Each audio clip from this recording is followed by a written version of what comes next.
Welcome to another episode of the Inspired in Berlin podcast. My guest today is Katharina Dodel. Here's her introduction in her own words.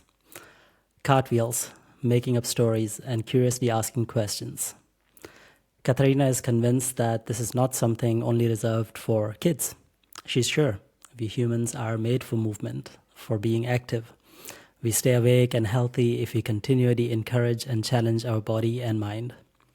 Through playing, she brings it both together as an endless, constant recombining of possibilities, without comparison and judgment, but with joy and ease. This became the slogan of her work around Wampediboo.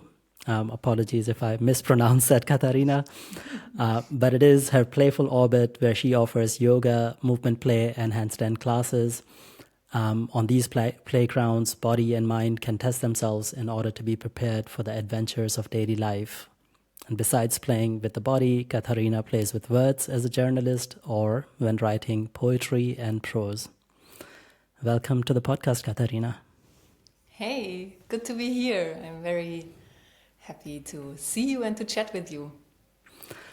So we are not in the classroom today, but thank you for adding the last part to your introduction. We will be playing with words today.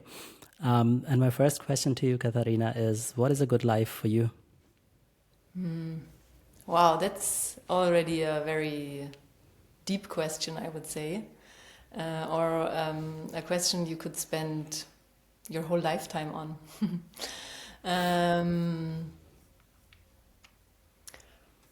Probably since I right now feel good, so my body is feeling quite well and my mind as well. And so I would say right now I'm in a state of where my life seems to be good.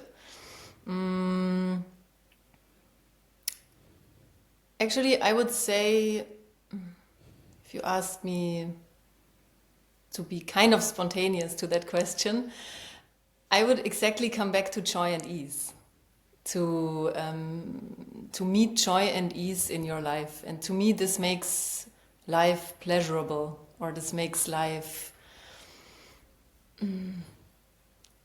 enjoyable. And also what immediately came into my mind as you asked is actually not a word, it's a sound more, and it's a sound of really having this pleasurous sound. And this is, I would say, a good life when you have a lot of these moments of of pleasure. In German we have this word Genuss, which I didn't find a proper translation to English to that, because the word Genuss for me it's immediately like making up this vibe of I enjoy something, and enjoy, it's not only enjoyment, it's also a deep pleasure, I would say. Yeah, I would say if you ask me now this question, that it's having a lot of moments of Genuss. And how much of a role does movement play in it? A big role, since I would say life is movement, and movement, as you look deep into it, is play. So to me, it plays a huge role. Life is in an ever-changing, it's an ever-changing combination of situations, of problems, of you always need to solve tasks somehow. Some you do consciously, some not so conscious. So I would say there is always movement going on. So I would never separate life from movement. So first of all that.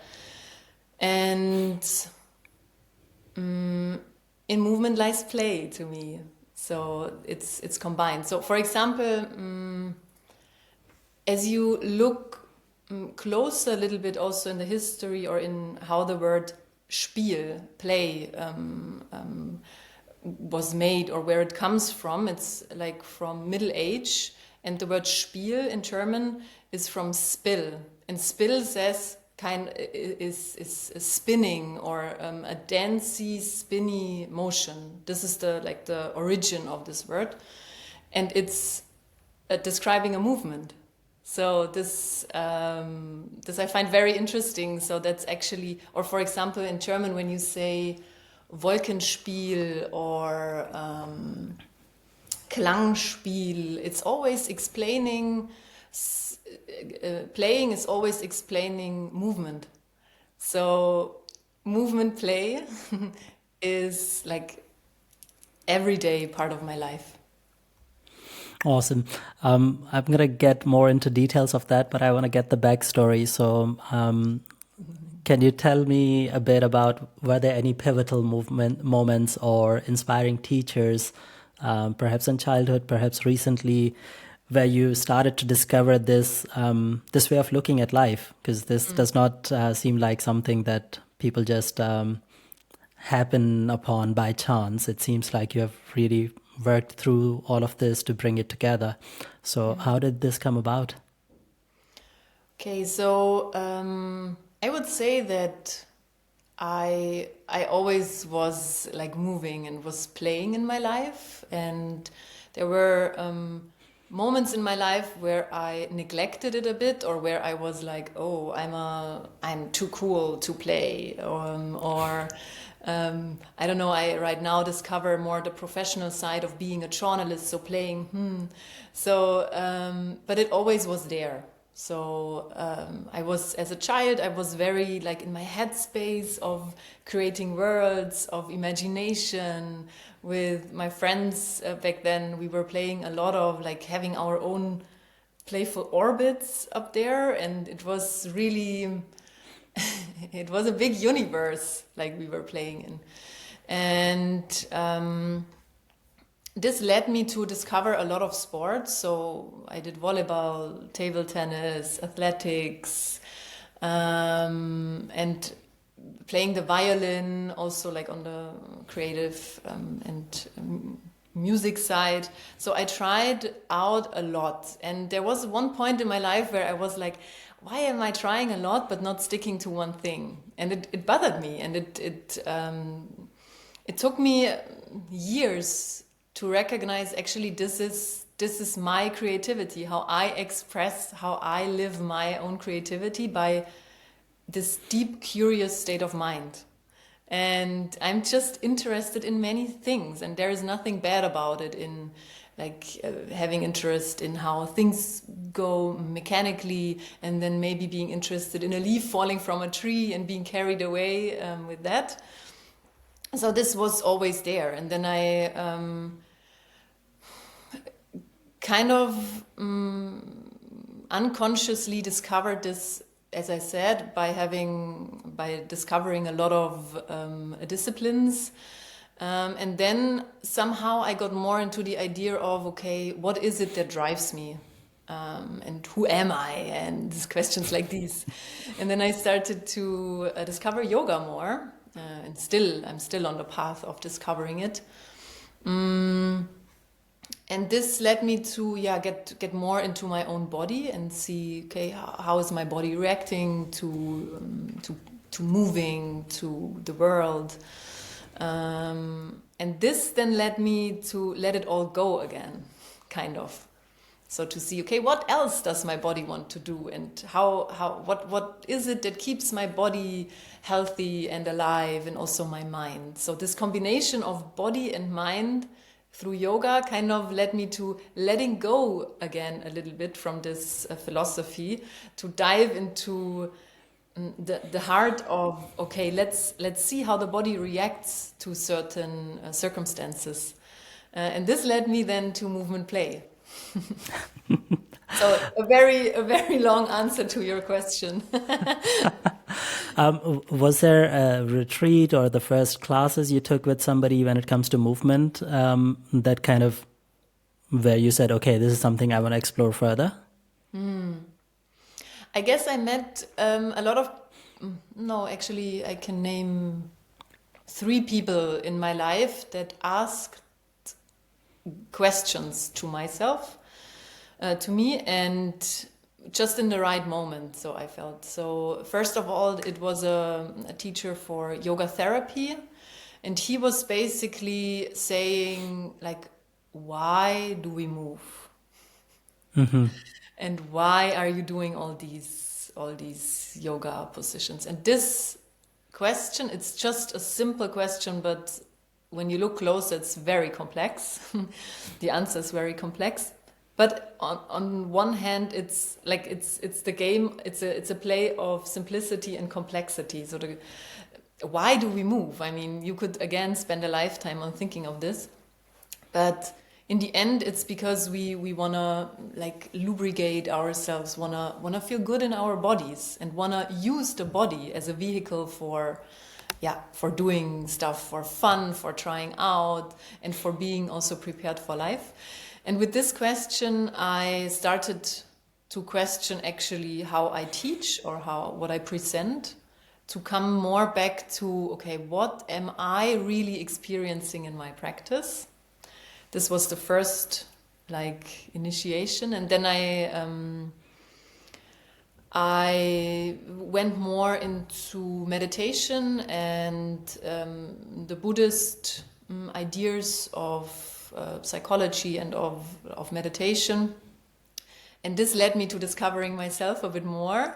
And actually the question, what do I want? And what is it that hinders me from not doing this and that? And then I met people that are already, in my view, living a very authentic way of presenting and of teaching and of being. To name one is Neil Teisner. He's a good friend now, and I'm very happy that I met him at a point in my life where I was just about to activate again this playful Katharina again and set it free and see what comes from this. And he was just a person that already did this kind of, and I was like, wow, it's possible. I can do it. It's possible. Other people can also do it. So why can I not try it? So this helped me a lot to say, okay, wow, now I'm brave enough to step into my own individuality again. Many questions there. Brave enough to step into your own individuality again. We all go through life, right? And I guess there's a hint there that there's a period where we forget what brings joy to our life, and at some point you realize that, and somehow found some good people who brought you back to yourself. How does that process work? I'm very curious about that, because I'm wondering, why is it not the case for everybody? Because oftentimes people are quite dissatisfied with their lives, and they also have moments where they know pure joy, but they don't always follow through. So if you can speak to this from your own experience, and perhaps if any principles you have gained out of that, of this experience of coming back and then building a life that incorporates all of those elements. Well, I don't know. So first of all, I don't have a recipe for everyone, and who am I to have this recipe?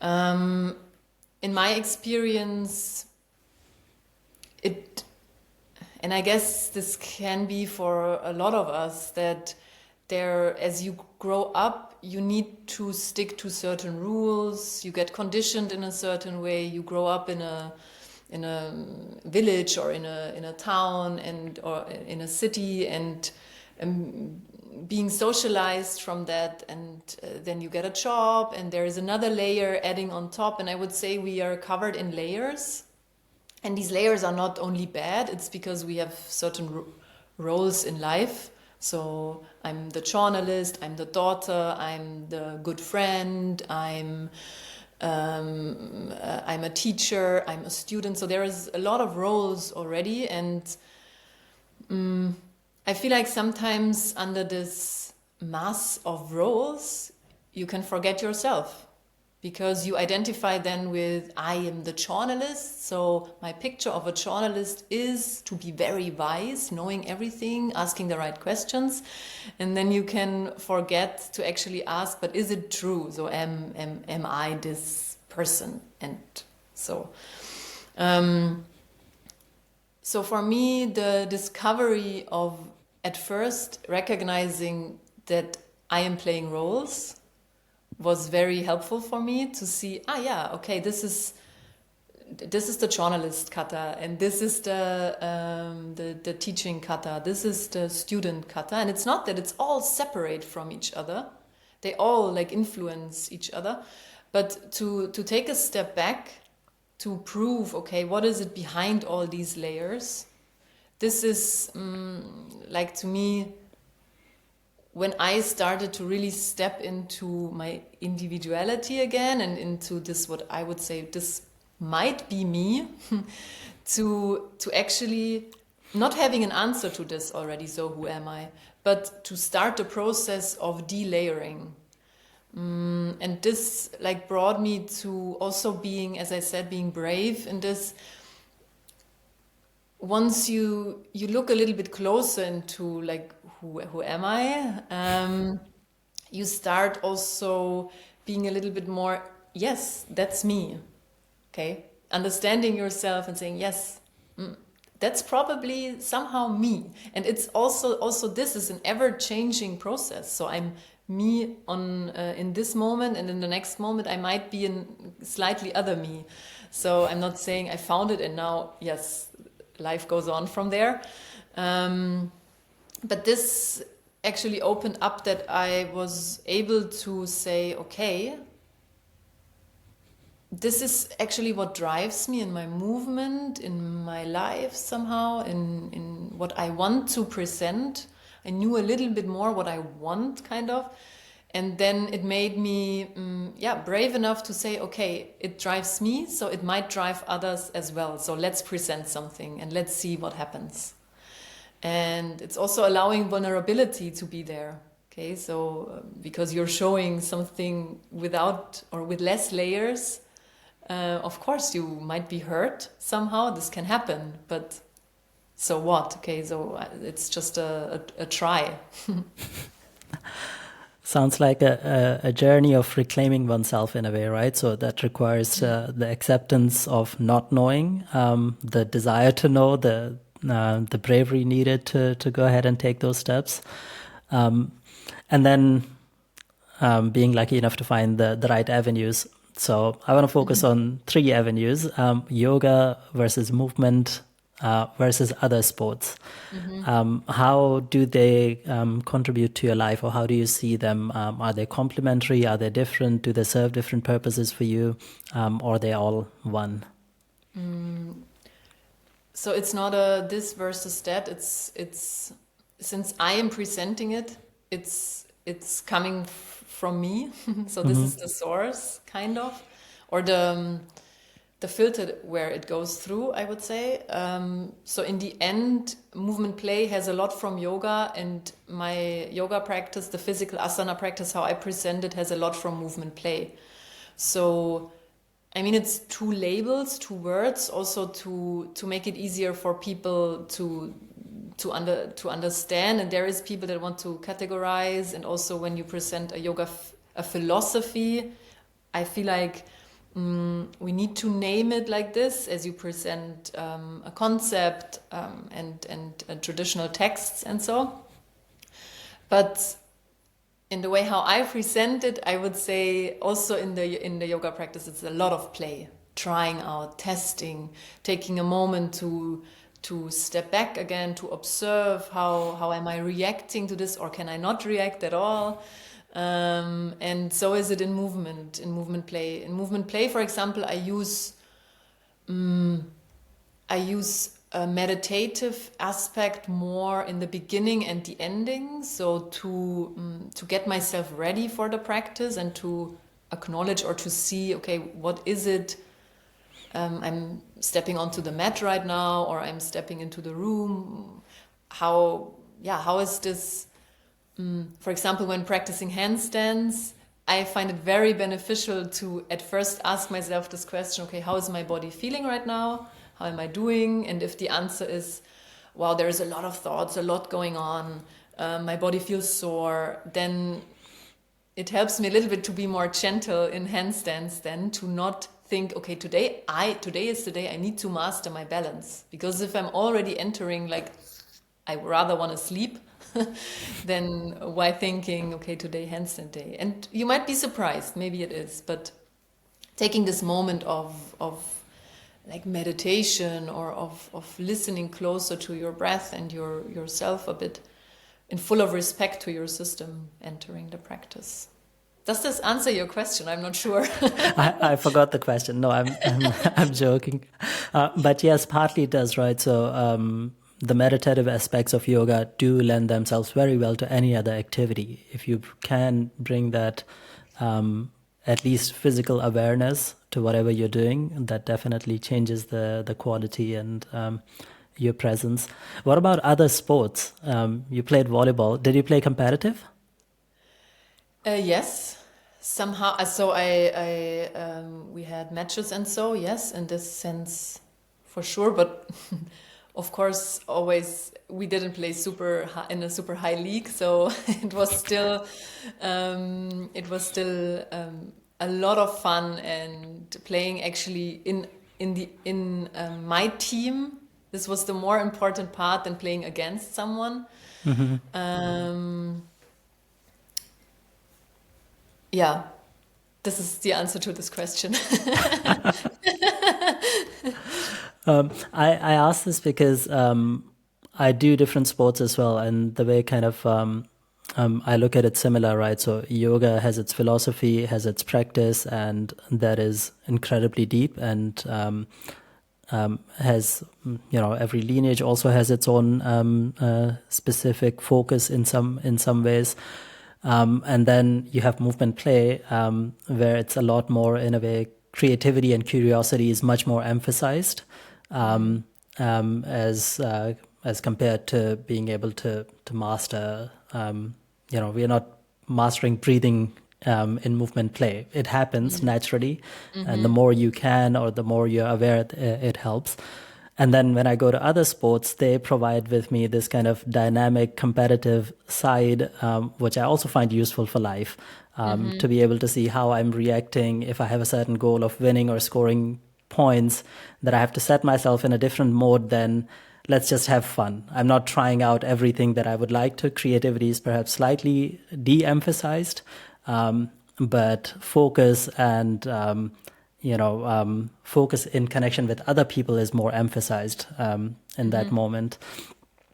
So that's why I'm asking these from different directions, of how what comes out of them, and because what you mentioned earlier was we test our body and mind in order to be prepared for the adventures of daily life, right?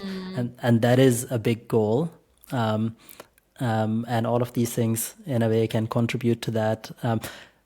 Maybe I'll ask the same question in an opposite way now. Is there any aspect to this that can be detrimental to daily life? Is it possible that you go so far down the yoga rabbit hole or the movement rabbit hole or other sports rabbit hole that, in a way, it doesn't serve daily life? Oh, wow, that's a good question. Mm,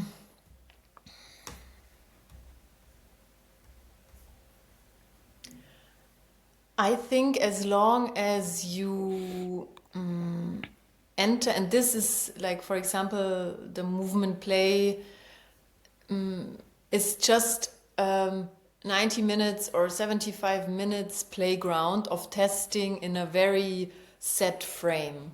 Or set frame in terms of it's a studio with mats, with other people, so it's a very play-likely surrounding. And in this surrounding, we test ourselves to then be able to step out and to not just close the door and be like, okay, this was my play time and now it's over. So it's rather developing and activating this creative and playful spirit. And I guess as long as you take this playful spirit, and I'm not just saying that playful spirit is something ecstatic and something wow, I'm playing and I'm in this zone of I'm going back to my inner child or so, and this child wants to play. No, it's more like a deep state of I'm open enough to try out things and to see what pops up within myself. And I guess as you enter a practice more deeply and more like focused only on this path, if you're still having this sense or this spirit of let's see what comes out, then you will not lose anything from that. So so as long as curiosity and creativity like channeled through that is there, then you will be still on this path of like discovering, of staying at ease, of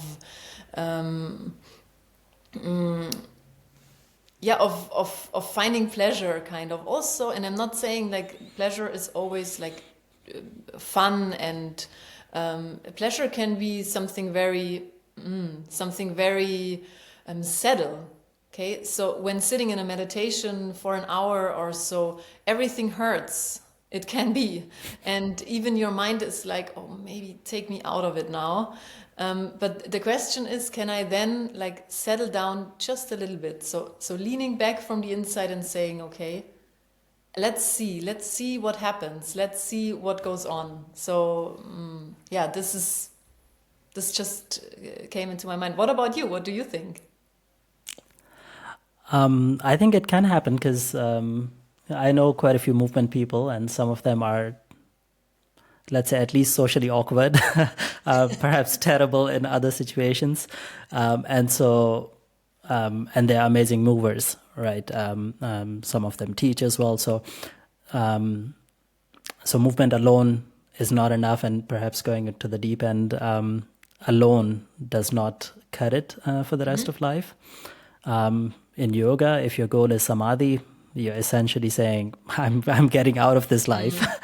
Same in sports. Many sports people are incredible on the field, and then they go off the rockers in the rest of their life. So I think there is always the shadow side of every activity, and balancing it definitely is something of an art and a task in itself. Yeah, if you talk about like the discipline itself, I'm totally on your side, and I'm also seeing, like, for example, when you look at soccer players, I guess for some I'm not super into, but I can feel that there is something more important than having fun on the field. So in a match. So I would totally say they are lost in their activity, in their tunnel of I wanna win this match, and also in movement, of course.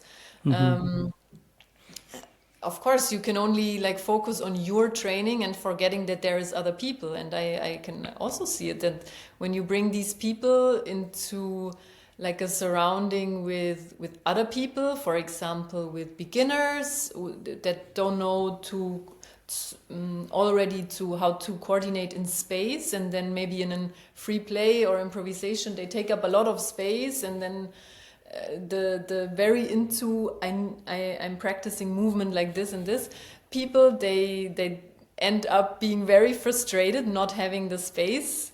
So I can clearly see this, but the question is, like, how can you navigate yourself through this with lightness again? And this, as I said, if you leave the playful spirit, the light attitude, then of course you can get socially awkward. Yeah, these days I'm playing paddle quite a bit. It's similar to tennis, and sometimes I get partners who want to tell me which shot to play, where to play, how to play. And interestingly, I had to lean on the movement practice to say, how do I deal with this creatively?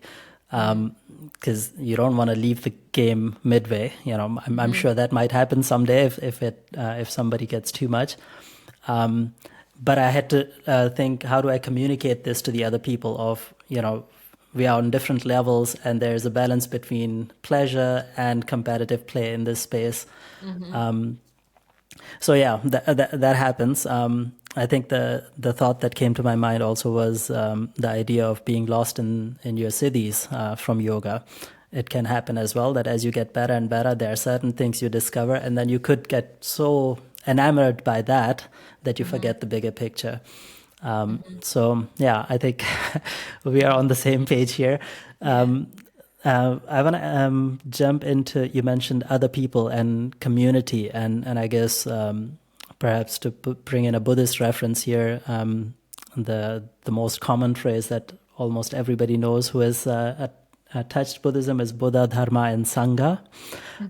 So you have the philosophy, you have the Buddha themselves, and you have Sangha, almost as equally important. So let's talk about community, because you are a community builder and a community leader. So yeah, it's nice that you bring up the Sangha, because I experienced in life that these Sanghas or communities, to me, they helped me a lot to dive into my own practice, to have the same nerds around me asking the same questions about, I don't know, cartwheeling or arching, and this is a field, for example, another community, like friends of mine from school, they are like, what are you talking about? So I feel like we need these communities to kind of get to know ourselves better, in having different having different conversations, and getting different questions and asking different questions. And I really like to, as a provider or as someone who guides other people, I really like to not only throw something into the room and then say, okay, ciao, now deal with it. I really like the spirit of, okay, we are humans. Okay, we are not only in movement play, for example, touching each other and throwing tennis balls. What can it be more than that? Okay, and really getting to know each other, and maybe not getting to know each other by asking, okay, what's your job and what's your problems in life? But at first, by playing, you get to know a lot the person you're playing with, and I mean, you know it. The way they react to you, the way they hold their pedal, how do you say, thing? Racket. And it tells you already a lot. And then I feel what we do, for example, Mondays or Thursdays after the movement play class, you know it, we go for having a soup together and then just chatting, and it's sometimes about the class and sometimes just about life, about whatever. And this is such a rich group, I would say. It's really, really cool to see that people connect more than just having a Monday evening activity. And I feel like this led also to sticking to something. Okay, so in the very first movement play class, I told the people,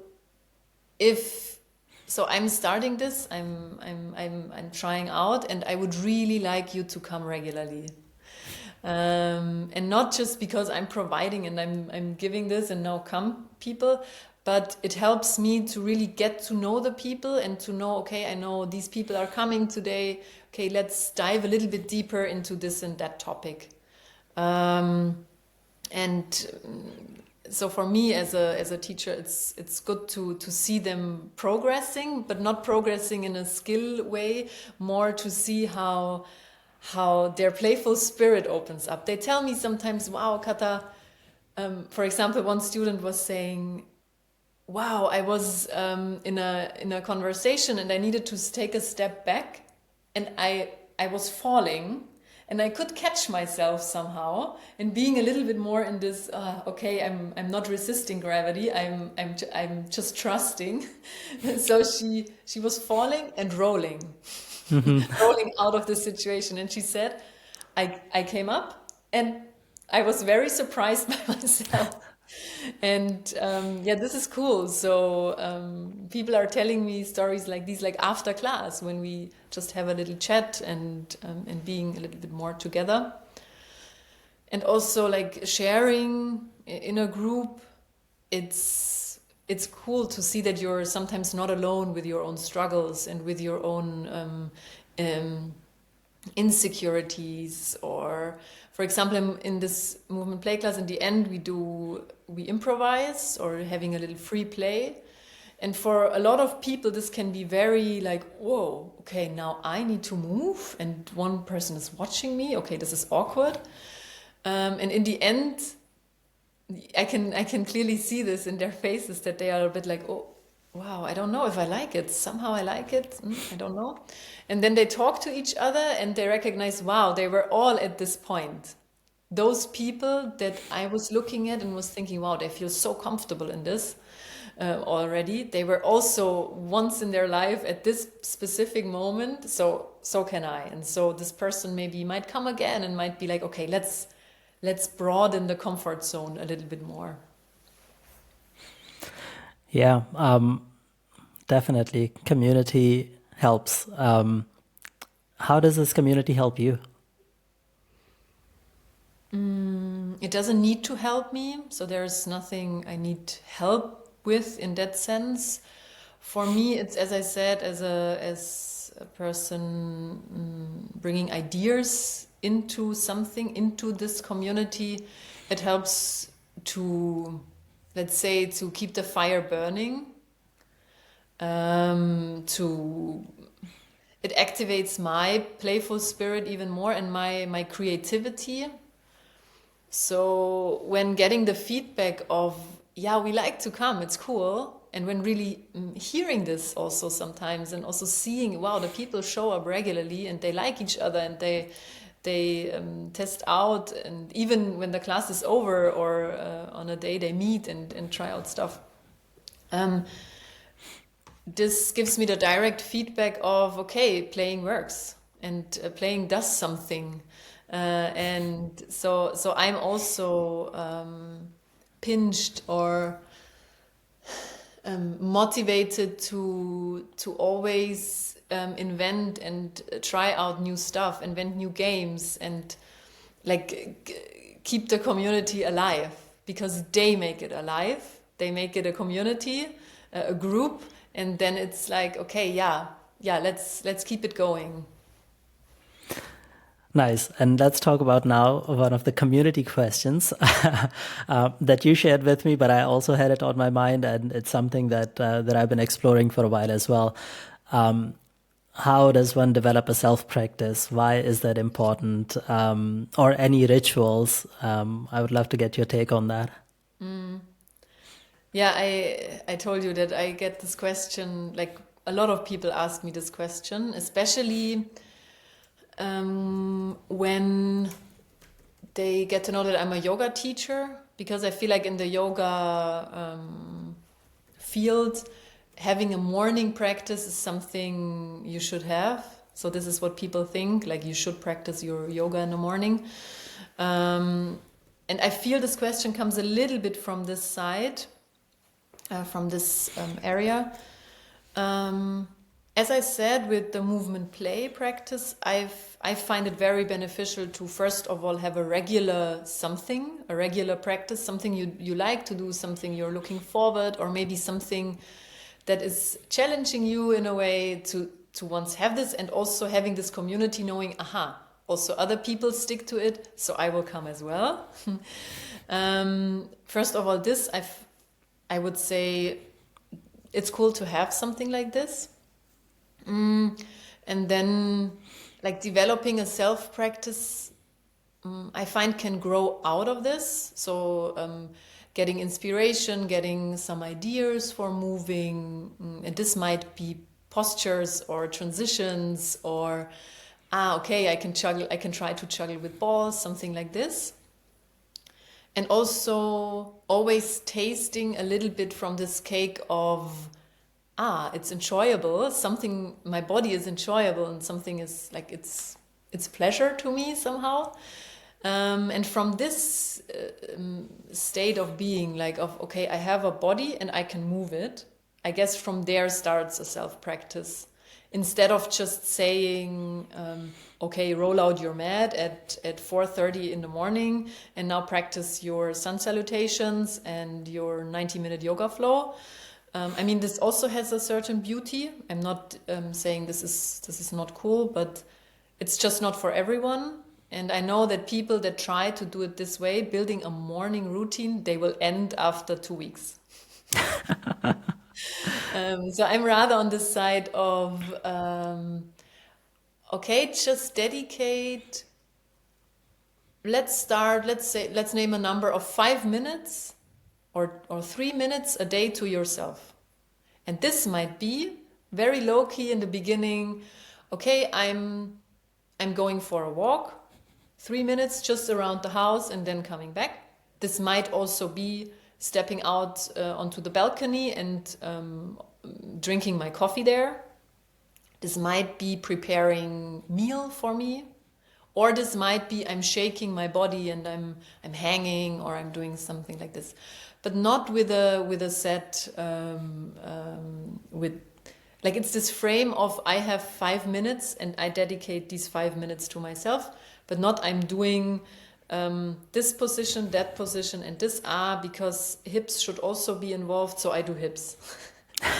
So this is how, when people ask me, I always say just at first start with dedicating time to yourself consistently every day, and then from there on you can build on. So having maybe saying, okay, 5 minutes is not enough anymore, so then I do 10.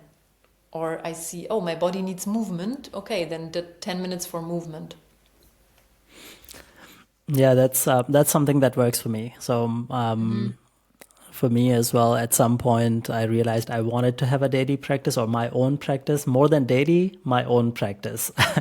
And it really started with, okay, you know what? We start with literally 2 minutes, and in those 2 minutes, I do what my body wants to do or feels like doing to get started in a very easy way. And then over time, that time increased as well, and I started incorporating more elements. But on days where I do it and I don't have time and I'm feeling a bit low, usually it's a 2, 3, 4, 5 minutes, and I end up doing spinal waves and windmills, two things that were incredibly hard for me when I started movement practice. I had the most awkward spinal waves and I couldn't get the windmills at all. So they have become my main practice now. And usually once I get going with those, other things come up. So definitely one of the advantages of having something is that it becomes the doorway into more. And that more can change depending on the day. Yeah, and I would say the baddest thing you can do is already thinking that you will stick to 90 minutes of practicing right from the beginning. Because from that you will only be disappointed. I mean, some people, wow, I'm not saying that everyone is like this, but some people actually need this time frame and they step onto their mat and be like, yeah, okay, now 90 minutes. But I feel like to have it a very solid part of your life, start with something that is very low key. And then from there, I mean, it can make sense to then, as soon as you get into it, as soon as you're not anymore on the side of I don't want to do it, you just do it because you already set this routine and it's for me, and it's like brushing my teeth. I'm doing it for me and I just need to do it. From there, I guess there then comes something very beautiful that you start to. So you have this frame and then you start to listen to yourself to, okay, actually, what is my body telling me right now? Maybe today is for shoulders or so, a little more time for shoulders dedicated. And then the next day you say, today is for hips or something like this. So from there you can develop a lot. And then maybe you end up, after 5 years of doing it like this, you end up having you end up having your 90 minutes hip strength or mobility training. Yeah. Well, hopefully, after 5 years of doing that, you wouldn't try to convince yourself that you need 90 Yes. minutes. I want to ask one more, a bit of a formal question. But after that, I would love to also get back to the joy of movement. This idea of creating games and movement patterns, in a way, now you do it professionally, right? You prepare classes, and there's plenty of space for improvisation, but you do have some seed ideas. And you said as a child, you were always creating fictions and imagining. Is this something that you have actively developed as a practice? Do you open a diary of sorts and go like, okay, here's my seeding thing for today, roles. How do I construct a class around roles? How do you create these games and movement patterns? So first, the first step was opening up for even allowing my creativity to go wild again, and to not like being stuck under this layer of, okay, what will people think about it? Okay, so first of all, that when you create games or when you are stepping in front of people, you need to already let go of this layer. And this is what I did first. And then I sometimes it can be very random and very spontaneously how games pop up. So for example, I'm just seeing a tennis ball lying in the corner of the room, and then I say, what can I do? And this is not in the moment of now I prepare my class. This can be on a Friday evening when I just have 5 minutes before I leave the house. I see, whoa, there is a tennis ball. I just do something, and it's very out of nowhere. And then ideas pop up from that. Or maybe then my partner enters the room and is like taking the tennis ball from me, and I'm like, okay, what can we do from there? Okay, so it's just, and it's, as I describe it, it just feels a little bit mechanical, but actually it's part of my life. So when I go for a walk, it can happen that I'm climbing a tree in the end. So because it's just there, and it invites me to do so, and so is the the development of the games starts like this. So I see something, I try it out, and it's the heart of this is the question, why not? Okay, so like this leaves already the insecurities or the these thoughts of, okay, what would people think or so, aside. So from there, everything can happen. Then you open up a whole new universe. A tennis ball is then not just a tennis ball for playing tennis. It's a thing you can roll on. It's a thing you can stand on. It's a thing you can balance on your head, maybe, or let's try. And then I start with one idea. I play around with this idea. Usually it's a rather simple idea. And then from this simplicity, I add on complexity. So I'm like, okay, why not trying it this way?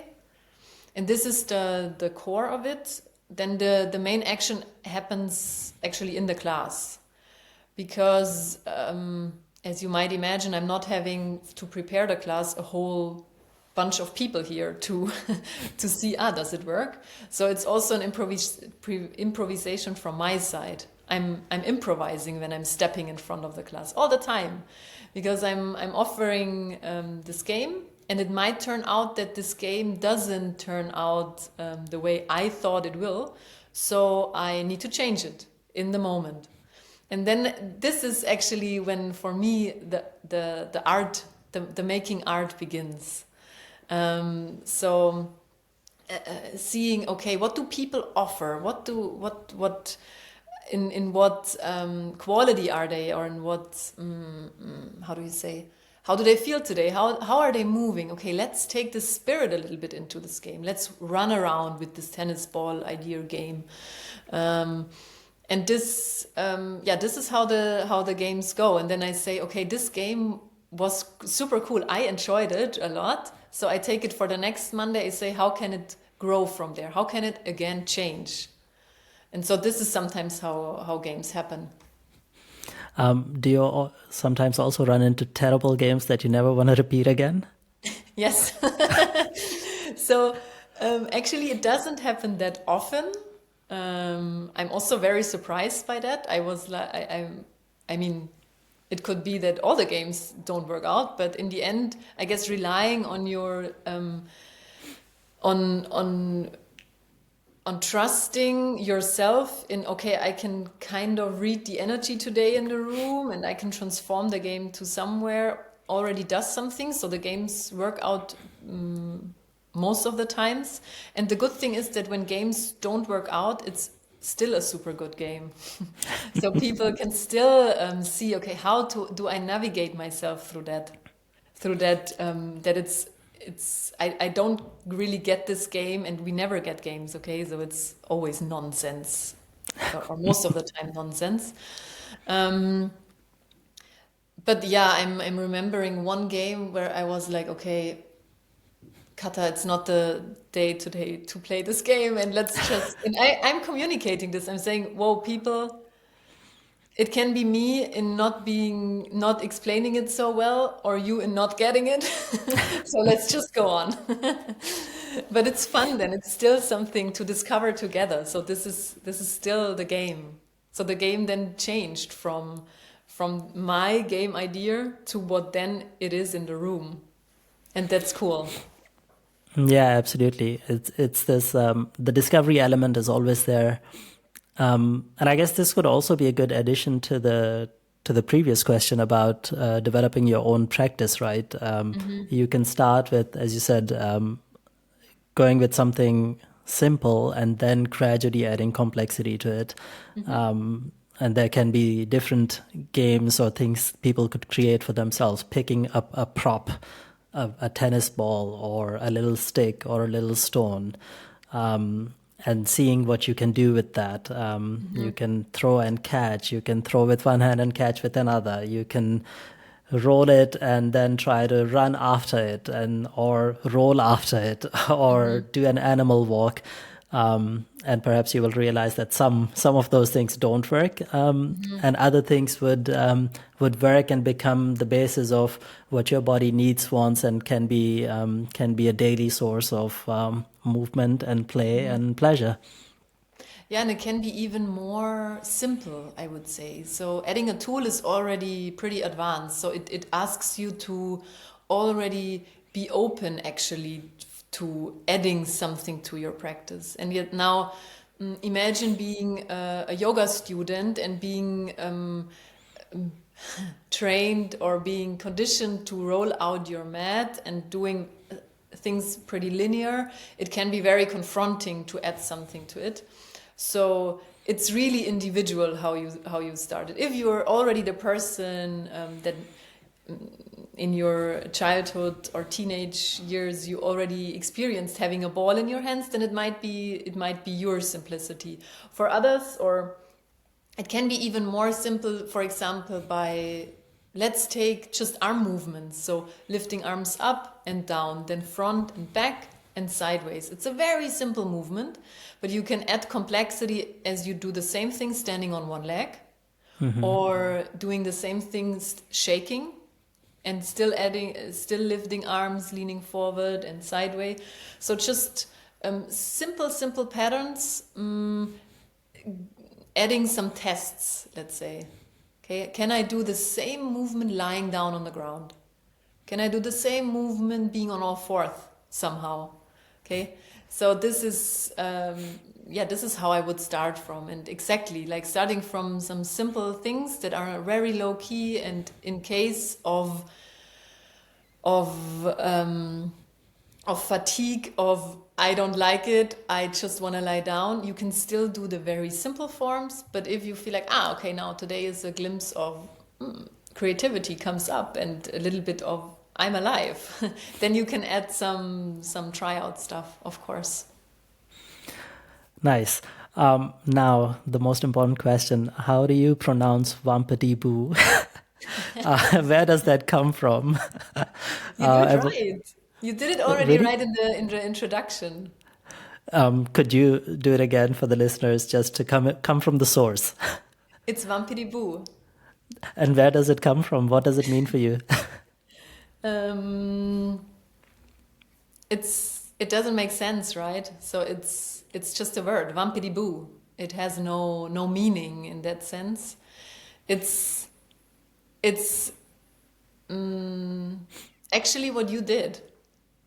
You smiled when saying it. You were a little bit like, is it right? Am I? What is it actually? And this is Wampediboo. This is where it came from. Like it's just about not making sense so much and about like what you provoke in people then when saying Wampediboo. It's like Mhm. there's an immediately people smile and are like, wait, what? Wait, Wampe? Wait, can you explain? And it's actually I like that it's Wampediboo is a game in itself. So people want to label it, want to give it a sense, but there is no sense.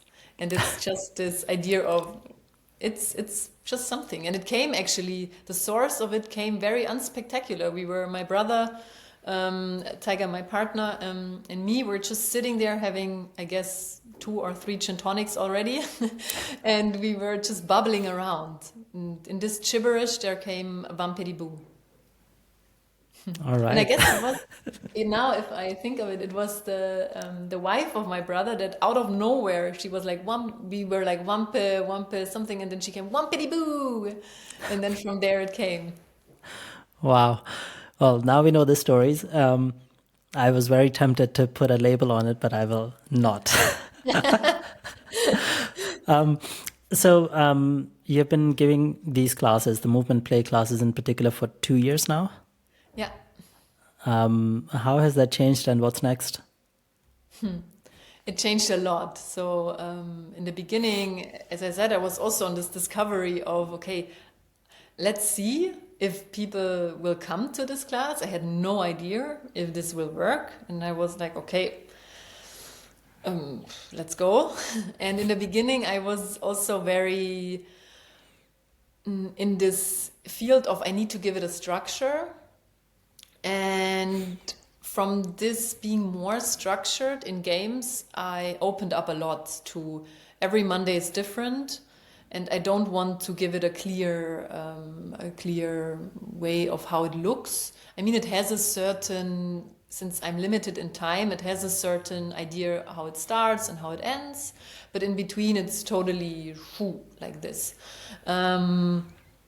And yeah, so I'm always changing in this process, and this is the art of it, of like seeing what the current situation, the present moment brings, and then playing around with it and creating from there.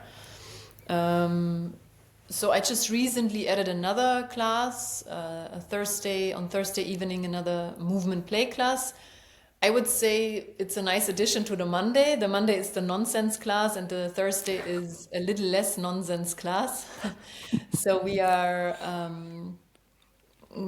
exploring more ourselves in moving and playing. It's less like partner activities, and it's much more slower. It's moving from more into integrating qualities and skills a little bit. So there is more time for free play where music plays and you move and you try out. And I give it a certain idea. So, for example, the idea of yesterday's class was head and hip movement. So seeing initiated movement from the hip and from the head. And then we take this into a longer improvisation. So this is like, let's say the progression from the development from the movement play class, taking one part of it out into another time of the week. And in the yoga practice, I even more come back to the source of yoga. So the more I'm opening up for leaving the path and for allowing on the physical explorative side to allowing for games and being in this zone, I'm connecting more again to the yoga philosophy, to the ancient texts as well, and this I find very interesting right now. So having, these two strings. Beautiful. And now I have to ask, do you want to mention any of these ancient texts and what are they talking about? Yeah, so the what I find, and maybe it comes again back to this teacher, this yoga therapy teacher that asks like, why do we move and why do you do this? He also, I guess the process already started with him a little bit and asking this question, because I then was actually very, wow, I know nothing. I know nothing about this practice.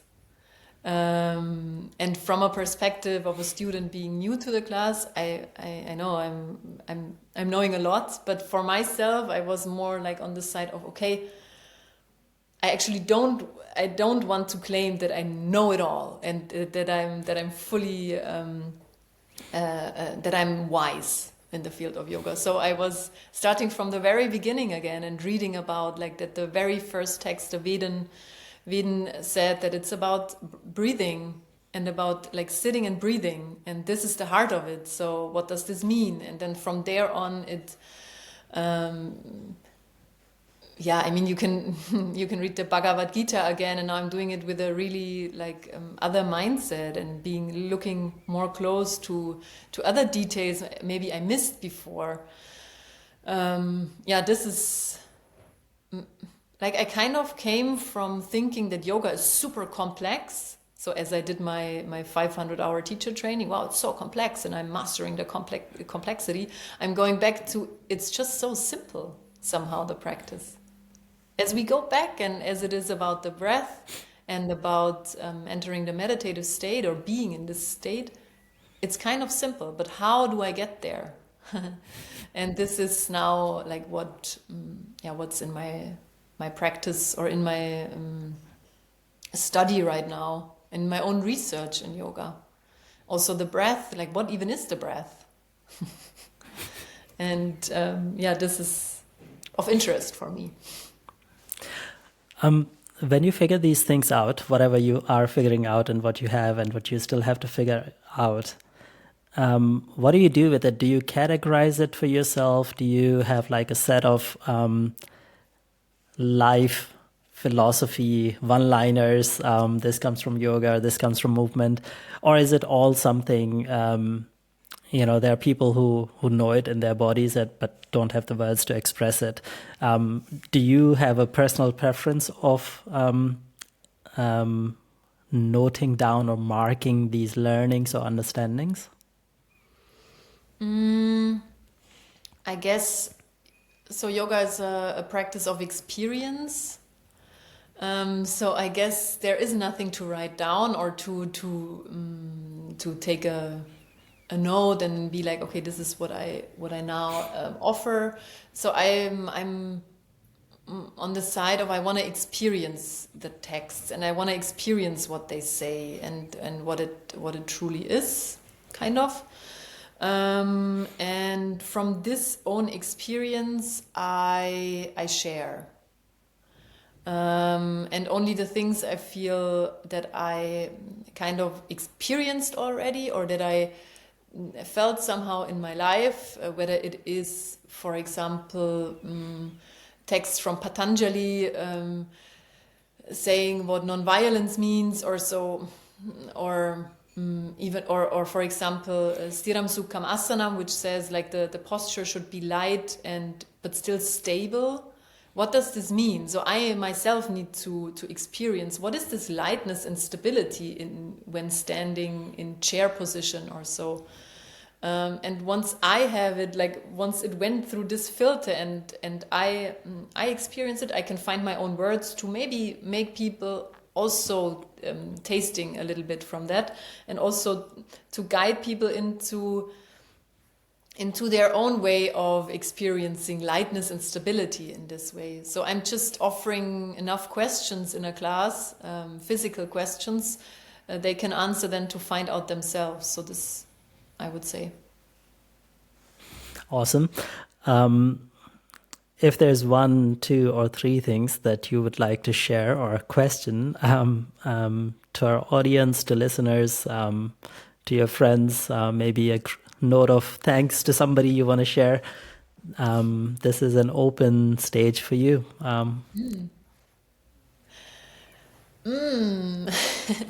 Yeah, first of all, I'm very, very grateful for the communities around me and for the people that are coming to the classes and are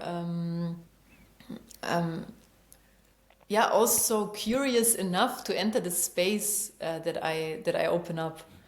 And this is, and I'm not saying this just like so. I really mean it. It's something very precious to have, like people that are interested enough to just see, okay, what is this woman offering, and then being with it, and what opens up my heart and is like, wow, this is just so cool, is when I observe people really researching and really being with themselves and investigating and being like, let's find out, and in this, when they show interest for themselves. And for this, I'm really grateful that people show this, because it's not something very I take for granted. It's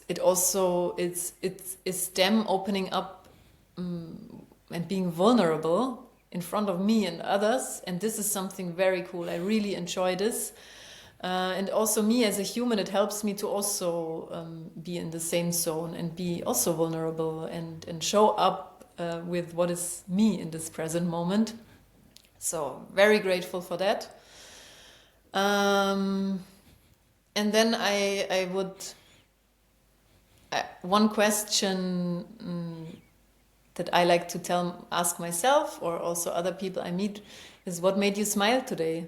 Like, what brought you this moment of or of I had to smile. So, and this is a question I would say we can answer almost daily, like to have a reason to smile. And what was this today?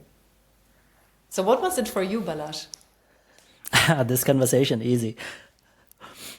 Yeah, this conversation has been amazing. And before the Nice. conversation, I did my 2 minutes because I didn't do it this morning, and I did a bit of a animal walk, and that made me smile because there was a reason to do it. I kind of attached it to this podcast and told myself, well, let's see what my body wants, and as the theme of having a flowing conversation without any agenda. And it turned out it was going to be animal walks, and that made me smile. Cool. So good. Awesome. Last thing, where can people find you? What can they expect from you? How should they get in touch with you? First of all, via wampediboo.de, which is my website. If they are in Berlin, people come over, join my classes, and let's meet. So this is super cool when people just pop up and come and are like, let's try, let's see what this is. That's it. Also Instagram as Wampediboo. I have a newsletter where you can have some information, and yeah. All right, I'll put those links in the show notes, and I definitely can recommend the classes. I haven't been to the yoga classes. I'm sure they're great, but the movement classes for sure, 100%. Katharina, thank you. It's been a pleasure. I'm so happy we got to do this. Thank you for your time and your kind words today. Yeah, thank you as well. Hope to see you soon again in real life. Looking forward to it. Ciao. Ciao.